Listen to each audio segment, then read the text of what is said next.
Call of the Void contains strong language and possible trigger warnings and is intended for mature audiences. Listener discretion is advised.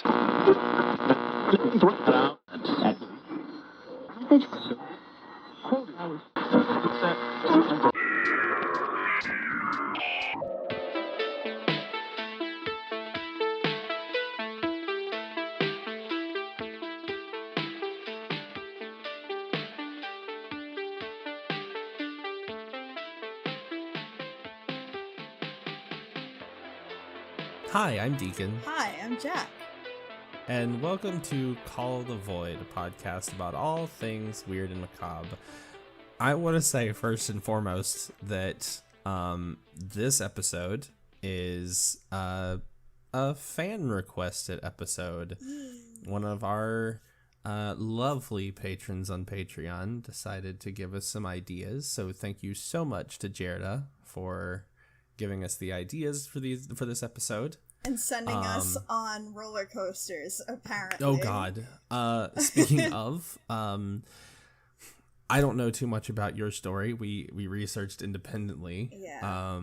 So I'm just going to go ahead and say that for mine, and I'm just gonna flat out go ahead and go into it. You know that trigger warning we have at the beginning of the show? Yeah. Please heed that this episode. Yeah. There's going to be some pretty heavy topics that are talked about, and if that's not your bag, you can visit us in the next episode. But yeah, just it's a blanket trigger warning for all of our episodes, but there are certain episodes where it is especially a warning for. Yeah, this one's a little bit, especially on my story in particular. It gets a little heavy. I don't really know anything about the story that Deacon's gonna say. I only know that it pertains to one thing that I'm not even gonna mention. I want to leave that for Deacon to talk about. Yeah. Before I go into mine, though, as well, one more shopkeeping thing. I apologize for whatever noise you hear in the background.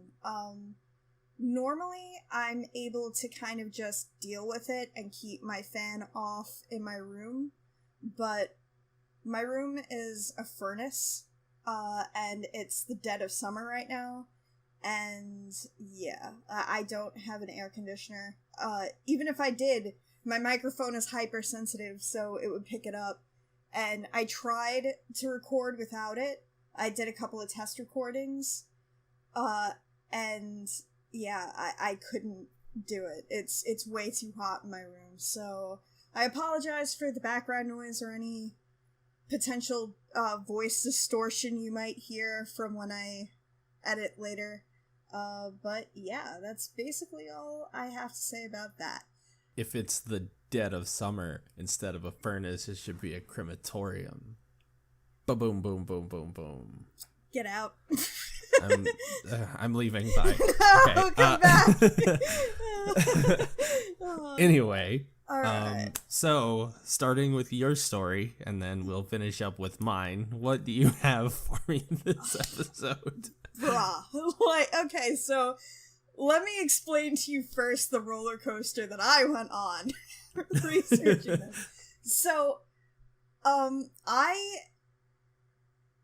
I heard what it was, like, okay, so I'm going to be talking about the shoes that washed up on the shores of British Columbia. So, I had never heard about this before. When I first heard that, because when Jerda came to me and was like, hey, I just so you know, I gave Deacon some suggestions, and then he told me what the suggestions were. I said to him, I was like, awesome, don't tell me anything about it. I want to be surprised and research it on my own. And boy, was I fucking surprised. I thought it was going to be something whimsical, like, and I don't know. When is literally anything we ever talk about on the show whimsical? I don't know. I guess the SpongeBob thing was slightly whimsical. I mean, I guess that's fair. But like, Oh, we make fun of Bigfoot for being bullshit. Yes, exactly. Which, by the way, that documentary I was watching the other night, I couldn't even finish it. we got halfway in. It was called Discovering Bigfoot. It's on Amazon Prime. See if you could get farther in it than my brother and I did.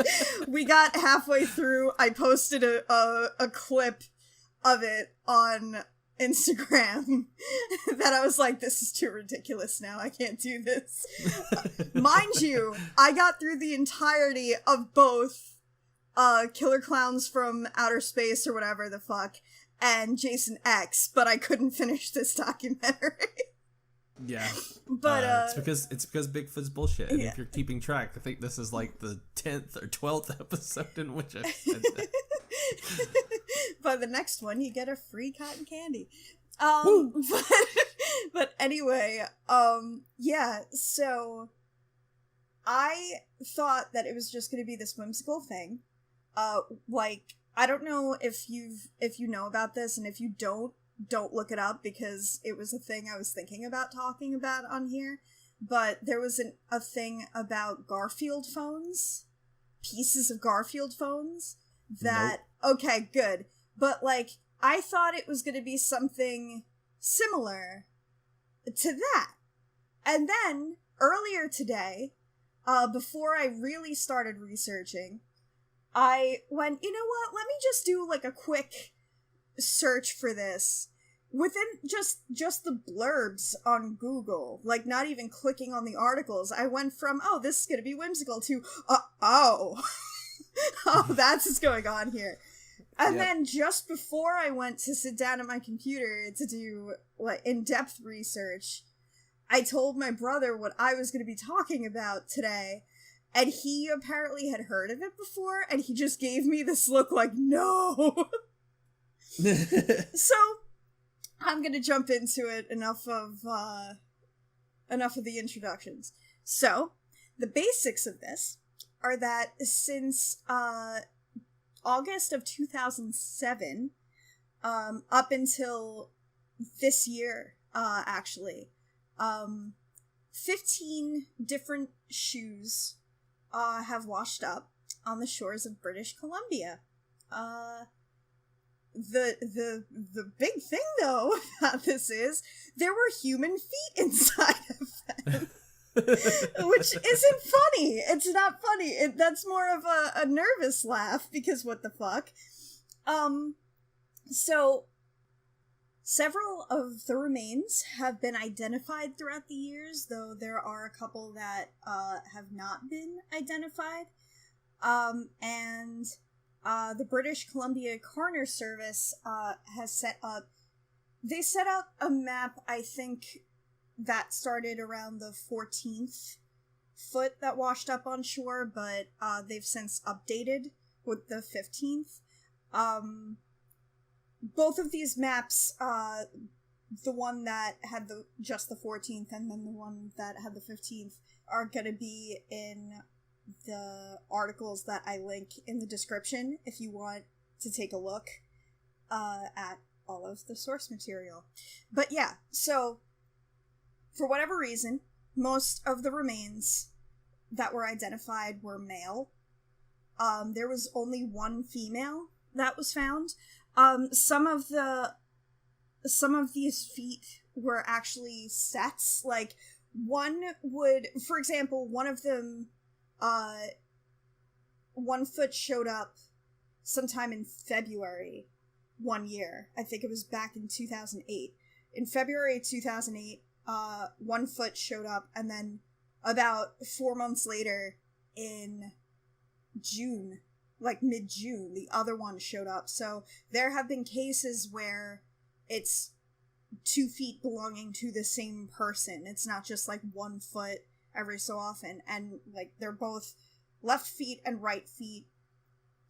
Some of them were identified through DNA matches. There was 1 or 2 that were identified by families that had reported people missing and then recognized the shoe or whatever. Yeah, so god, there's so much that's like, what the fuck about this? So, here's one of the really ridiculously, like, it's so hard to talk about this because I'm like, what the fuck? The entire time. So, the feet that were identified, these go back to missing persons cases as far back as 1985 and as recently as 2018. There was, I think it was one of the singular feet that was found was from a man that went missing back in 1985. All of the remains were adults of different age groups. And according to an article by Amy B. Wang in the Washington Post, she wrote back in 2018 when the 14th foot was found that all but one of the others had been wearing athletic sneakers. The 14th foot was found in a hiking boot. That, that was basically the only one, or only the second one that was found that wasn't wearing sneakers. So, here's where it gets even weirder. So, when I went into this, and when I first read the blurbs before doing extensive research, I was like, oh my god, this is gonna be a serial killer thing, what the fuck? And the fact that, and part of the reason why I made a point to mention that they were basically all men or all male rather, except for one of the feet that was found, or one set, is that I thought, oh my god, like there's an MO here, there's a pattern or something like that, because, when you watch way too many true crime things as I do, you start to think these things. But no, there was an article and a report rather done by John Asbury for Global News in February of 2019. This was after the 15th foot was found, which, by the way, it was found by a beachgoer, and the leg bones were sticking out of the shoe. Oh god. Yeah, and when I heard that, I could not, oh my god, the poor person who found this. So, when that happened, a representative from the coroner's service stated that, quote, "These human remains did not show any evidence of any trauma whatsoever," end quote. Foul play was not suspected in any of the cases. So, in the same report, they had a forensic entomologist named Gail Anderson, who stated, quote, "Unfortunately, we have a lot of people missing in the ocean, and we have a lot of people that enter the ocean for their own purposes, and others that are recreational deaths. People that have come off planes even, or off boats," end quote. According to a Washington Post article, the same one that I mentioned before, actually, one of the feet that was found was linked to a man from Vancouver who had been reported missing in 2008. He had reportedly suffered from mental illness, unfortunately, so they're thinking that it might have been a suicide. And another person that same article mentions, that it was actually the pair of feet that I mentioned before that washed up 4 months apart from each other. Those belonged to a man from Surrey who's 21 years old, and they wound up listing his official cause of death as misadventure and suicide. Wang also wrote in that article, quote, "Officials say there is a reasonable explanation for why so many of the feet have been found in sneakers. Namely, that the materials used to make modern-day running shoes allow the feet to remain buoyant after they become separated from the rest of the body in the sea. So, if you're wondering why it's only been feet, there's that, but also there was another article I found from Vox by Umair Irfan, and they wrote in their article, quote, "It turns out that in water, human bodies naturally disarticulate or come apart at the joints, so hands and feet often disconnect from corpses after soaking in the ocean for a while." And Irfan actually also interviewed Gail Anderson, the forensic entomologist I mentioned earlier, from the Global News report. And she said there, quote, "Notice there are no feet washing ashore in stiletto heels or flip-flops. Also, today's running shoes are much more buoyant than in the past." End quote. So that's basically what's going on here.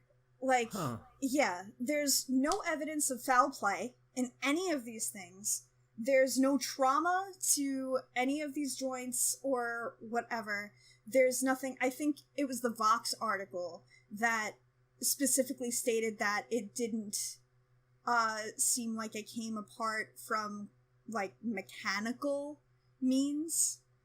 You know, Yeah. So, like, these are just people that are potentially getting lost at sea or who are unfortunately committing suicide and drowning themselves or whatever, and due to the currents and the wind and everything like that, they're just washing up on shore in British Columbia. And, like, it's so fucking weird. It is very weird. It's extremely strange. I just, the entire time that I'm reading through this, like my brother said earlier, when I looked at him, he came in my room earlier while I was reading about it to tell me something, and I just looked at him and I go, "What the fuck?" And he goes, "Yeah," he goes, "I know, it starts off as, oh, this is interesting," and then goes into, "Oh my god, what the fuck?" And then it just gets more crazy, and then it gets really sad.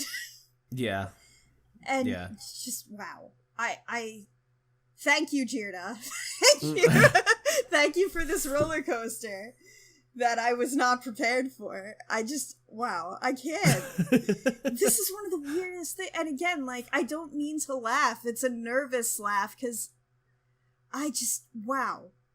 This is crazy. I'm more laughing at your reaction than anything else. Yeah. But yeah, it is wild that it's just a strange series of events that continues to happen and cause just feet, shoes with feet in them to wash up on the shore of British Columbia.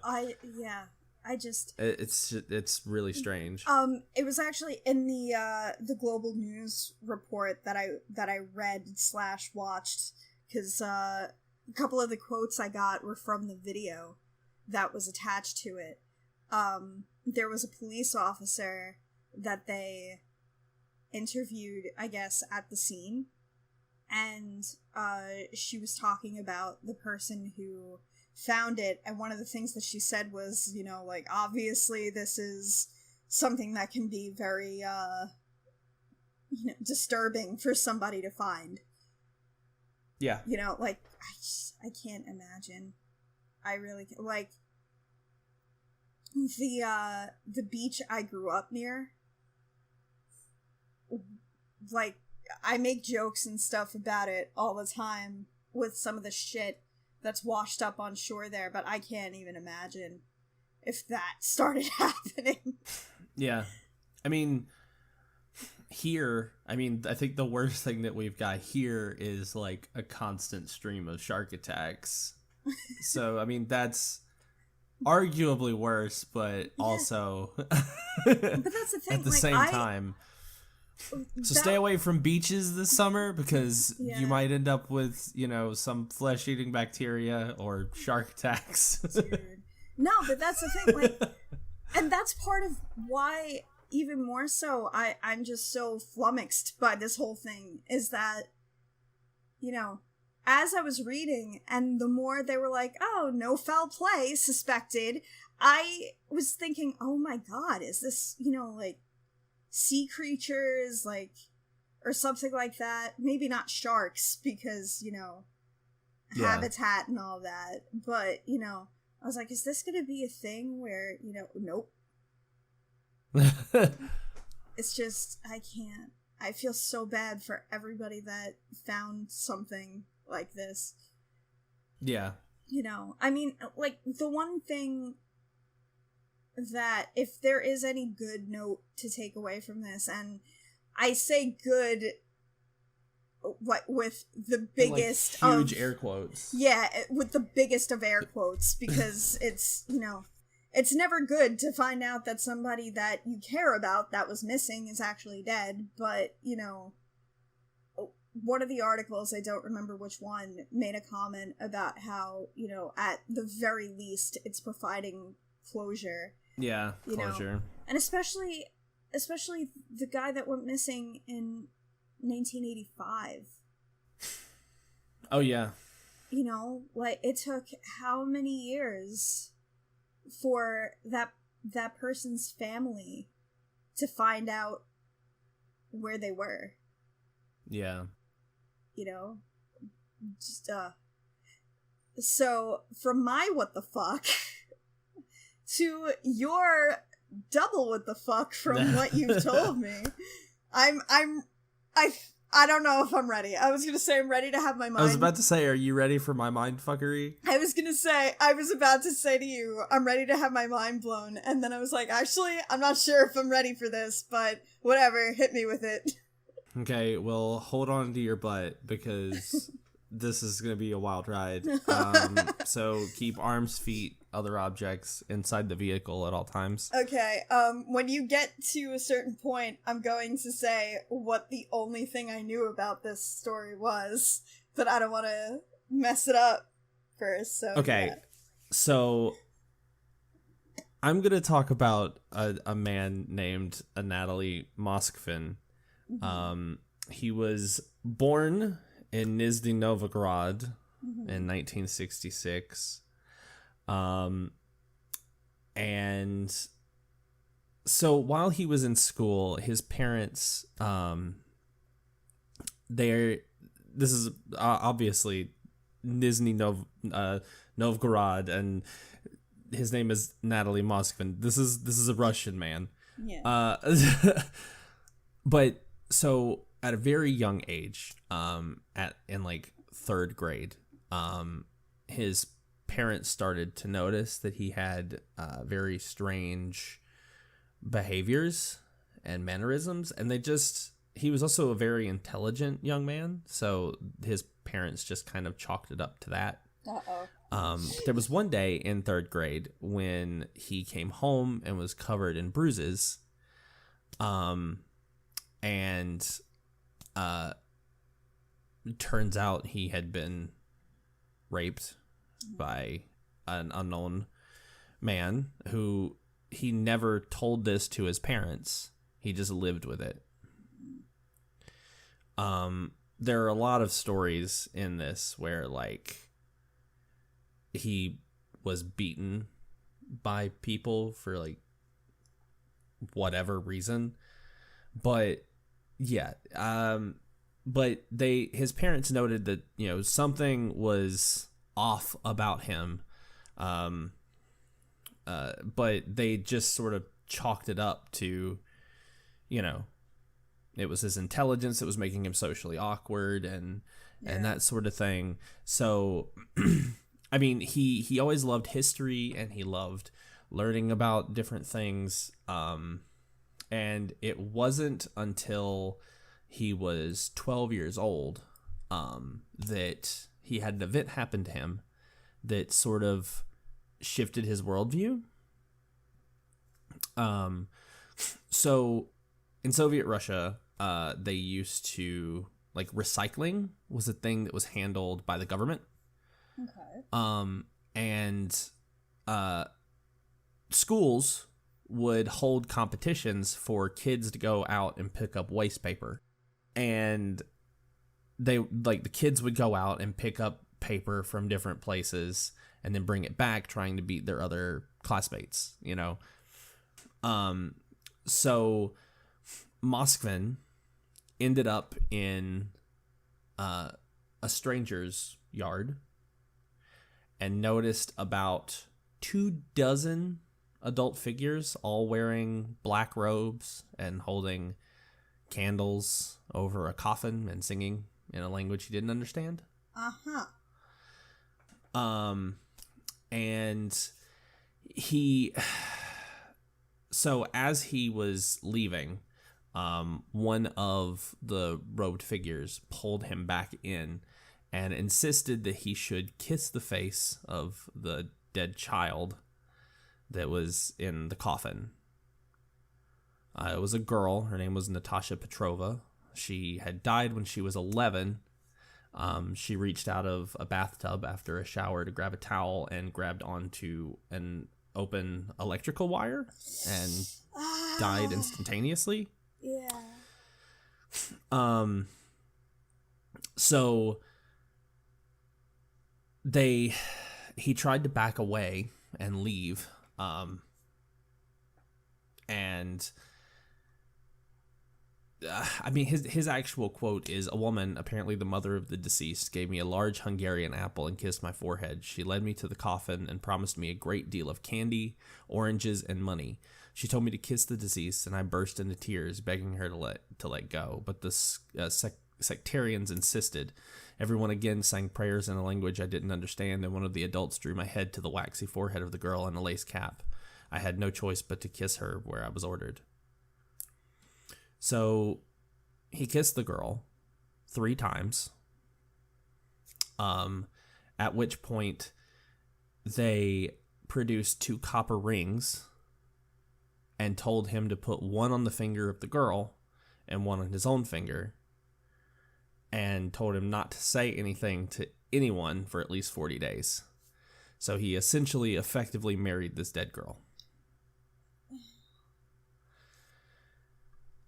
After this, he claimed to have very strange dreams of You don't fucking say. Natasha visiting him nightly. She would come to him and insist that he learn black magic from her. And he kept refusing over and over again, but apparently the spirit of Natasha, like, insisted and kept coming back to him over and over and over and over again in his dreams. He eventually went back to her village, which apparently stopped the visitations for a time, but after he returned home, it started again.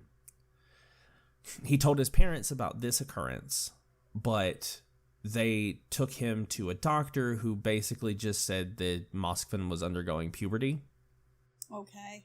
And they prescribed him valerian, which is a herbal medication that's supposed to aid in sleep and relaxation. As in, like, red valerian or whatever? Like yeah. The flower or whatever? Yeah, so after a year of constantly having these dreams about this girl coming and visiting him, apparently Natasha grew weary of his rebuttals and saying no over and over again, and she apparently told him that if he performed a black magic ritual involving one of his classmates' teeth, that she would leave him alone forever. He performed the ritual as instructed, and it apparently worked because he never claimed to see her ever again. How did he perform this ritual? I can't find anywhere of what exactly went into this, but this is just the account that... How old was he at this time? 13? Yeah, so by this point, all the baby teeth are gone. It's not like he could just, like... Yeah. You know... But so she never visited him again, apparently, but it apparently affected him enough that he grew a vast interest in black magic and the dead. So he would visit her gravesite whenever he was in the area of Nizhny Novgorod after she stopped haunting him in his dreams, apparently. But he said that it basically kickstarted his interest in cemeteries and attracted him like a magnet. When he went to school, he studied. He was very interested in language. So he learned 13 different languages. Okay. Yeah. And while he was there, he decided to join the Society of Luciferians. So he basically took part in a bunch of different rituals that involved dead animals, passed the test to become a black magic user, and vowed celibacy and abstinence from drinking and smoking for the rest of his life. Yeah, so these are just sort of leading up to the big events here. Are you fucking serious? Yeah. So what you're hearing so far is not even the big thing. Okay, so I'm gonna say what I knew about this now before you get to. Literally, all I knew about this was that it had to do with, like, black magic and, like, necromancy. That's it. Yeah. So I was like, oh, I wonder what this is about. Okay. Yeah. Anyway, so, yeah, everyone basically thought that he was a genius. He met a lady named Yulia Grinova. They had like a connection to one another, but Yulia really wanted to have a child, and since he had vowed celibacy, he couldn't, so he tried to adopt a kid, and it caused some arguments because he was also living with his parents. Okay. And his parents didn't think that he was, very fit to take care of a child.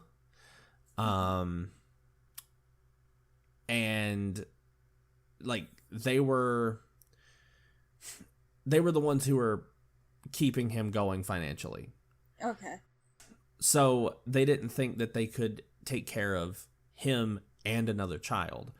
So there was a big falling out between them, and an argument ensued in which he told his mom that he would engage in black magic and get in touch with the spirits of the dead, and her, not thinking anything of it and being like, oh, he's just being eccentric, was like, fine, do what you please. And he ended up not getting, like, his application fell through. He didn't make enough money for the adoption agency to think that he could take care of a child. So it fell through, and he ended up not being with Yulia anymore after that. But this falling apart is something that is probably a reason for the thing that's coming up soon. Okay, so this was like the big stressor, you would say? One of them, I guess. Okay. Or the final stressor? But so in 2005, Moskvin, and this is a very recent fucking story. How recent? Up until last year. Holy fuck. So in 2005, Moskvin went on a research trip with a friend named Oleg Ryabov, who was also a Nizhny Novgorod historian who was planning on publishing a book called the Nizhny Novgorod Necropolis.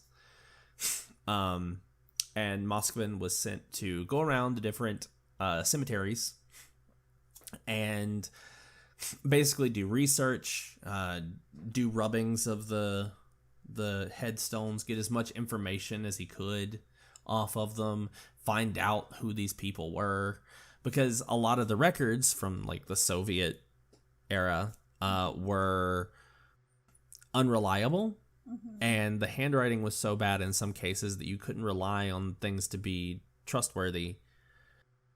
So he was doing work to basically like put these people like preserve their history. Yeah. This is how, like, this is when they were born, this is when they died, this is how they died, blah blah blah.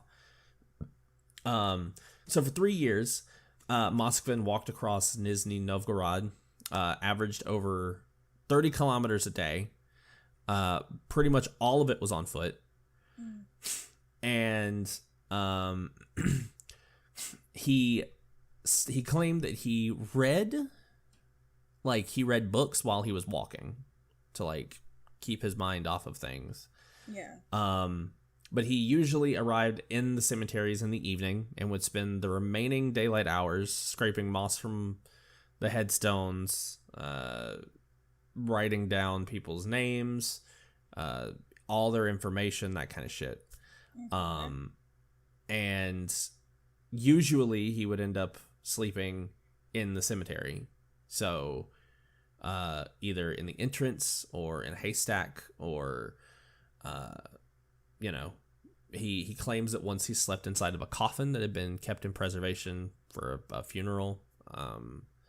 He would crash in cemetery lodges, anywhere really. He said he never had any problems from the police or anything, but he did have a couple instances from random people who either thought that he was like a grave robber or whatever, and they would, beat him up, or usually drunk people. But yeah.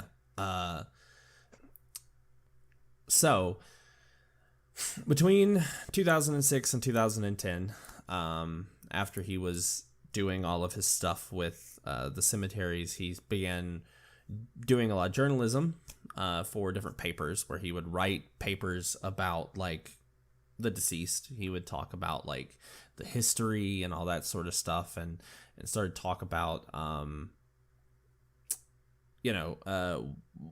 the history of Nizhny Novgorod and that kind of thing. And some of them were not taken too well, because there was one article that he wrote about the Mongol Tartar invasions of Russia, and that was one that got a lot of flack. And the E division of the MVD and the Russian Department of Internal Affairs started keeping an eye on Moskvin after that. He also published a book on, and I'm going to say this and you're going to be like, what? But he published a book in 2008 about the history of the swastika as a solar symbol. And that drew a lot of attention to him as well. And I take it that he doesn't mean it in the original religious aspect of it. Yeah. That I'm was guessing co-opted not by the Nazis. Yes. But yeah, because of him talking about that, he drew a lot of fire again. But again, a lot of people were keeping their eyes on him after this. Yeah. So in 2011, and this is the big thing. Are you ready? No, but hit me with it anyway. The Domo de Dovo International Airport had a bombing. There was it was, like a terrorist attack. And Moskvin was in a Muslim cemetery painting tombstones and putting newspaper reports to headstones containing names of the deceased.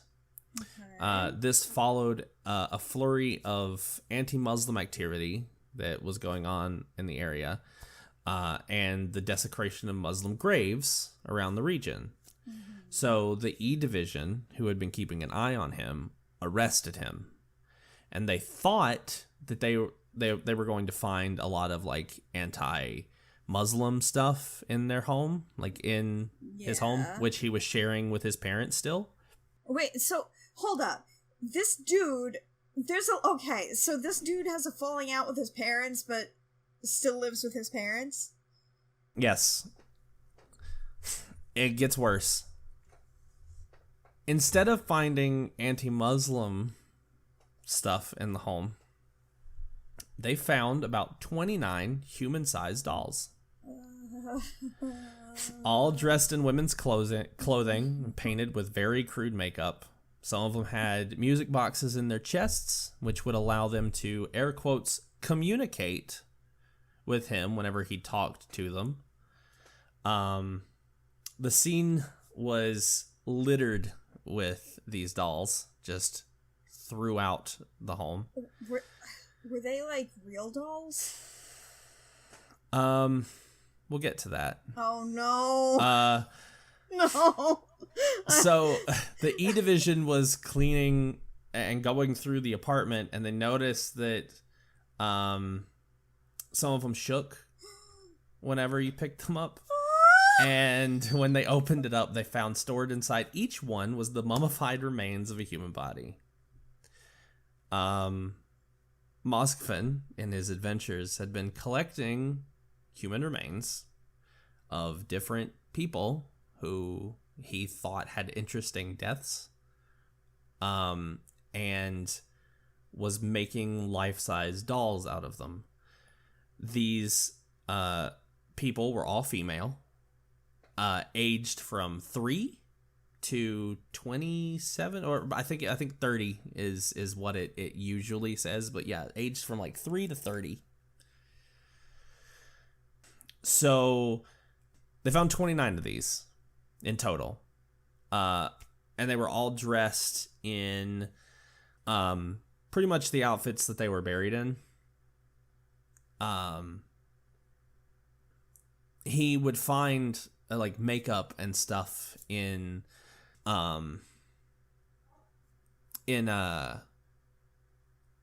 trash cans and would paint their faces. He went through, the process of mummifying the bodies. So after he oh my god. After he would mummify these people, what would he do? Like, encase them in wax or something? Like, how is he making them into dolls? He was taking the body and putting rags and cloth that were covered in like a salt and shit around the body and stuffing them into like stockings. And that's how he was made. Like, he was just taking the body, wrapping it in cloth, and then putting clothes on it.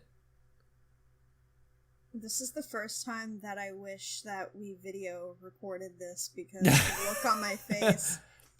He would put buttons and other circular objects in the eyes so that they would actually have eye sockets, so that, and I quote, they could watch cartoons with him. That's actually fucking sad. He attributes it to loneliness, that he started doing this, but he would talk to them and things like that. His family said that they didn't just turn up suddenly, that he had been building this collection for over 10 years. His parents knew that it smelled really bad. Like, they knew that there was a putrid smell that was coming from his home. Like, They knew that there was this really awful smell Wait, that was were they living coming in the from same... it. They were living in the same home. So they knew that there was this bad smell that was, Like, it but wasn't they just like assumed... a situation. It wasn't like a situation where, like, they had, like, a guest house or something on the property. He was living in the same They were living building. in the same building. It was classified as an apartment. So they were all living together, and he was making these dolls, and they just assumed that that's how it smelled whenever you made dolls. So, and there was also a neighbor who kept passing by the home and noticed a putrid smell every time he would pass, but he also attributed it to possibly them having some kind of plumbing issue. So nobody contacted anybody about this at all. All of the dolls except for one were kept in his room. And that one he named Masha, which he kept in his parents' room. When friends would come by, they remarked on the dolls as works of art. And when he would get caught talking to them, his mother would say things like, "Are you a child? Why do you play with them?" That kind of thing. But yeah, so he was mummifying bodies, and he would apparently, he had apparently dug up the first body in 2003 following the disagreement with his parents over the adoption. Was that the 3-year-old? I don't know. But he insisted instead on trying to resurrect the deceased with black magic.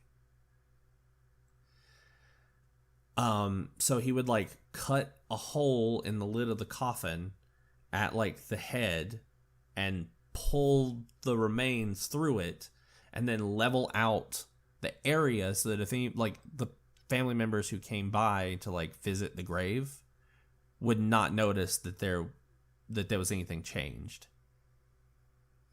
It would just look the same as it did the last time they came and visited.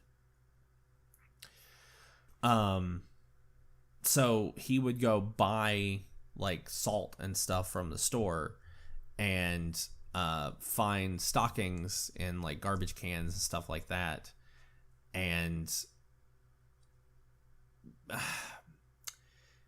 basically would pour salt and stuff on them until he changed the bags like once a week, and then once they were done, he would wrap the body in different clothes, and then take them back to his house in his backpack. Yeah, so he was arrested for this, obviously, on like 40 some odd counts of, desecrating graves. And I quote, he said, "The thing is, I'm practicing black magic. I wanted to revive them. I felt sorry for these children who could still live and live. I kept them so that when science learns to fight cancer, I can later revitalize them. Genetics are developing now very rapidly. I felt very sorry for these children. I'm an expert in Celtic studies and studying Celtic culture. I noticed that the Druids had a tradition of communicating with the spirits of the deceased by sleeping on graves. When I studied the culture of people of Siberia, specifically the culture of the ancient Yakuts there too, I found similar practice. I also began to sleep on the graves of children who liked me. The spirits of the deceased children came to me. Accordingly, I checked whether it was demons that came to me or whether it was spirits. I collected all the information I could. Then, if possible, I checked this information. I was convinced that the spirits of the dead children really came to me. I talked with them. We had a hierarchy and our own language. We had respectively our songs, and we had our own holidays. We had our own inner peace. My parents saw almost nothing of this, and I did not let anyone else into this world. As a result, or as a rule, my parents left the house for summer, leaving in April and returning in October. At this time, we were engaged in this world. I guess I really explored all that I could in this area of black magic, to be honest. I had my favorite children. I planned to keep my beloved children home in any case. Those that I liked less, I planned to take them to the garage, and they lived there in the garage. I did not disfigure them. I did not dismember them. I applied all of my work gently, affectionately, politely. I even tried not to swear in front of these children. The fact is that I suffered very much from loneliness, especially during the summer period when my parents were not there, and they took the cat. I sat them down. They had holes drilled under their eyes. I showed cartoons to them. I played children's songs. I myself sang songs to them, ordinary children's songs that I would sing when I had a live daughter, or when I have a live daughter. After that, we ate together, or rather I ate. I just offered them food, as it is in the Celtic or Yakut tradition. I have been studying child psychology for about 10 years, preparing for the upbringing of a child. I have experience of communicating with living children from my tutoring. What I would do with living children, I would do with these. I treated them as if they were alive. They were just temporarily dead.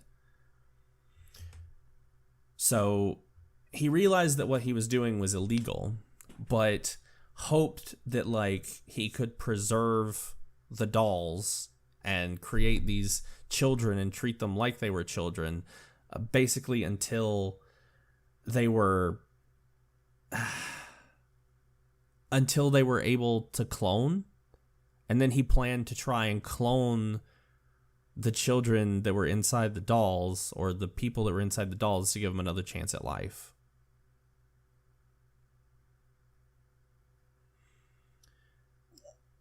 I don't have words. I don't have words. When asked why he did it all, he said that he wanted a daughter of his own where he could share all of his knowledge with, and the dolls were, for him, a surrogate.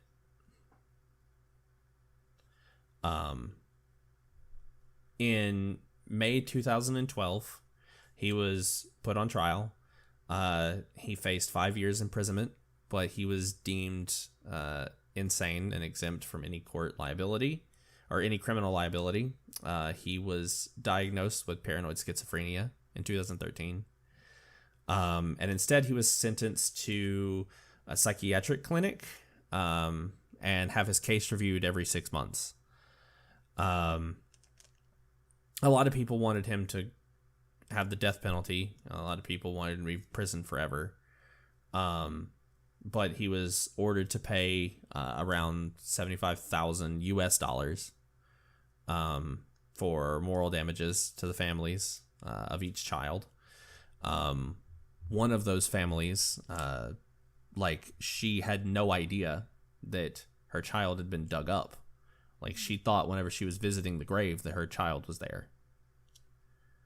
And so her daughter had been brutally murdered when she was 10, and she thought that she was visiting her child and her child was there, and she felt as though her child was not taken from her once but twice.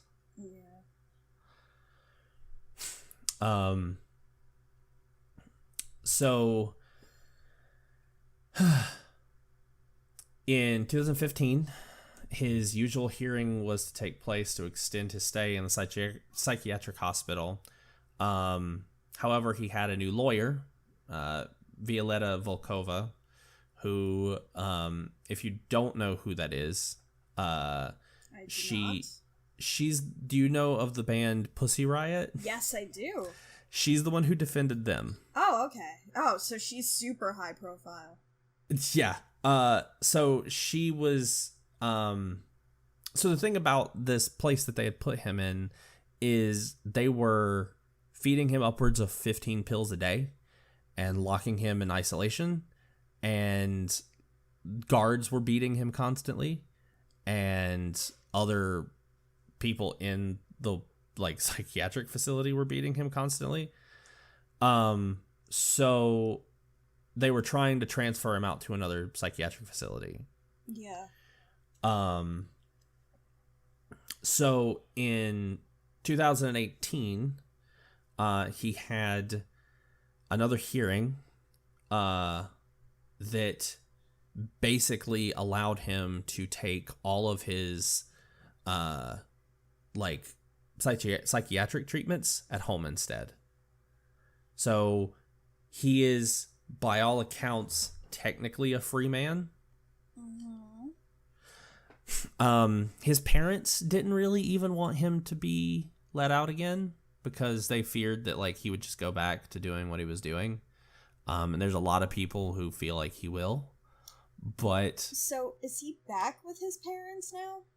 Apparently, as of like December of last year. He is currently taking all of his psychiatric treatment at home. So again, by all accounts, he is sort of a free man. But he appears, apparently, to have found a bride. She is a 25-year-old lady, and keep in mind this man is in his 50s. Who studied at the same place that he did, like in the same school that he did in the university, and the same philological faculty, and apparently they're, apparently he's planning on marrying her. That's his plans. So, I mean, maybe things have changed and he's different now. I mean, he'll have a actual living wife this time. But yeah, so that is the story of Natalie Moskvin and his creepy dolls. He also was given the name the Puppeteer, was what the media coined him as. Oh my god. I mean, this was a huge sensationalized story that spread all over the internet. All right, and okay, but here's the thing. What is there to sensationalize? The details of this are fantastic to begin with. Yeah. But yeah, it apparently blew up all over the internet, and then it became a huge like international news story. And yeah, but it's very ridiculous. And when I was looking into this originally, I was like, what the fuck?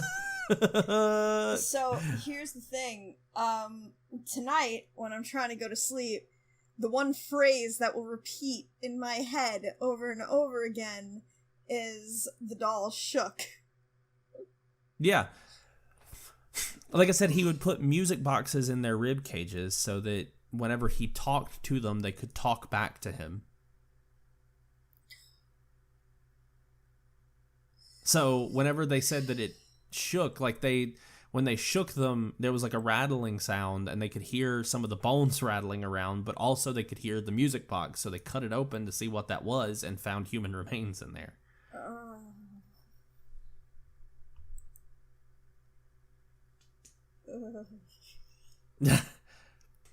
So yeah.